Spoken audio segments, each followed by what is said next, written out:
Daniel. Good afternoon. Good to see you. And of course, I'm sure you're very happy. It's a Friday.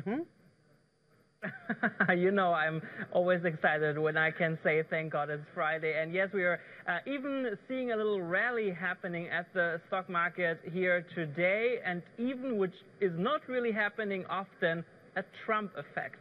I'll tell you more. Okay. Well, talking about the Trump effect, we saw U.S. President Donald Trump tweet, which seems to be showing that he actually wants a deal with China.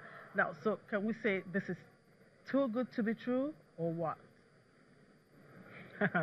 Well, let's take a look first at the board behind me, Jimmy. The blue chip index DAX, and you mentioned it after this news that there might be an agreement on the trade conflict between the United States and China. We have to remember that the two leaders are expected to meet at the G20 summit at the end of this month in Argentina, and the blue chip index DAX has been performing very strong today. Shares jumped and gained more than 190 points. This is happening also after a strong performance this morning in Asia and also last night on Wall Street. Especially in Asia, this news has been very much appreciated by shareholders. The Hang Seng Index finished the trading there in the winning zone with more than 4% in the green, and the Nikkei Index in Japan with a bit of more than 2.5%. And it seems that this rally could continue also today on Wall Street. Also, Dow futures have been gaining throughout the morning, which is most likely going to mean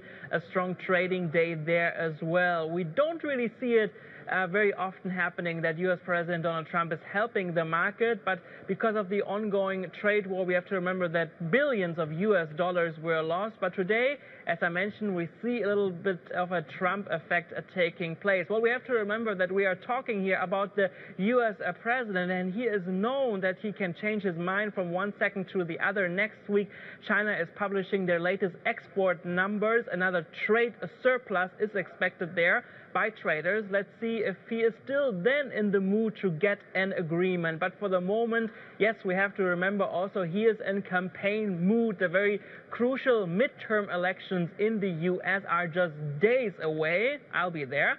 And everybody knows that the Republican Party of the U.S. president will benefit with good numbers at the stock market. So now everybody is wondering how sustainable all of this is. But I can tell you that investors here are really hoping for a solution. Sure. Well, we'll wait to see what happens next week. Perhaps he might tweet again. You never can tell.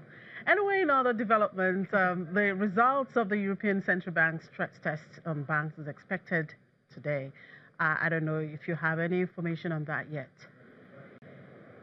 Well, we don't know the results yet, but yes, we'll be getting those final results a little bit later in the day. But let me tell you what a stress test means, because this is something very interesting. I guess you can compare it a little bit with a doctor appointment. A total of 48 lenders here in Europe from 14 countries around the European Union and Norway were put under the microscope between January and October. Of those, 37 are directly overseen by the European Central Bank's supervision arm, and between them account for some 70% of bank assets across the Eurozone. Among the samples are 8 German banks, including the country's biggest lender, Deutsche Bank, who was in trouble during the last stress test, 6 French lenders, such as BNP Paribas, and 4 each from Italy and also the United Kingdom. So they are doing this scenario that